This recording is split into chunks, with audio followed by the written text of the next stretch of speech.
Aziza, how can you go from suffering in the manner that you did and now be happy, now have a fervor to enjoy life, not just like laying somewhere in a ditch, drugged out?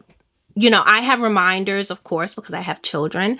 So a lot of people ask me that, and I get it, because sometimes even myself, like I think back on some of the things that my father did to me. I'm like, wow, how in the hell? How in the hell?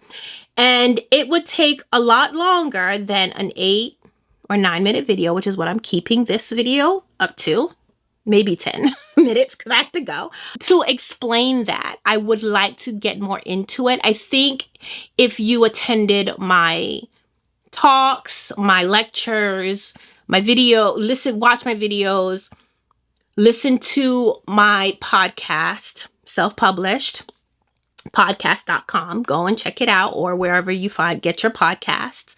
And you can piece together this world that I lived in and even identify how I survived it. Now, one of the things, for those of you who follow me on Instagram and TikTok, you know that I dance and I love to dance. Dance is so freeing for me. And in many ways, it was a saving grace. I think that anybody that is in a position where they're suffering a lot of trauma, you are going to naturally look for moments of relief and of joy. And dancing was one of my releases. I would dance with my siblings. We'd create choreographies, listen to En Vogue, Michael Jackson, learn the choreographies of the music videos. And that was an escape for me. And eventually it ended up being an escape for my sisters as well. However, I don't even think I've shared this in my book. Wow. It's something how I got there, and I was thinking about this recently. For anybody who grew up in the 90s, late 80s, 90s, era of MC Hammer, do you remember an artist called B.N.G.B? She had a song called Juicy. Juicy got him crazy. Juicy got him crazy.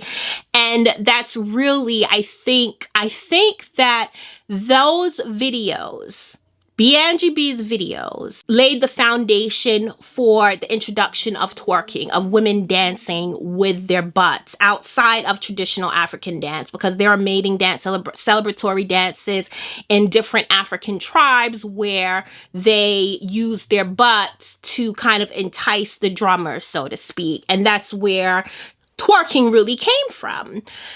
But who brought it to the mainstream, I believe, in my opinion, B.N.G.B, because she would do these dances. It wasn't like overtly sexual. For the era, it was, but it wasn't like Cardi B or anybody now, or Megan Thee Stallion. And she would move her hips, snatching them left to right really, really fast, and it would make her butt jiggle. My father loved booties. And at 11, 12, and 13 years old, he would require that before he abused me, I would have to dance to B.N.G.B, or any other music, basically like B.N.G.B, so then he could watch and get off on it. So when I tell you that my father exploited me in different ways that a lot of people probably don't even realize or understand, and how many layers I had to go through with my healing, that's one of them. So I take pride in my dancing and being able to heal myself through the movement of my body, because there was a point in my life that it was used to harm me.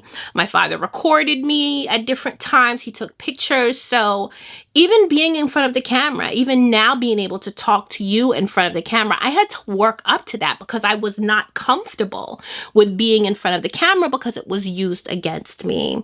So for anyone who struggles with confronting the things, the experiences that they went through that was traumatic, I can tell you this from experience. As a woman that has experienced, as a person, as a human that has had many traumatic experiences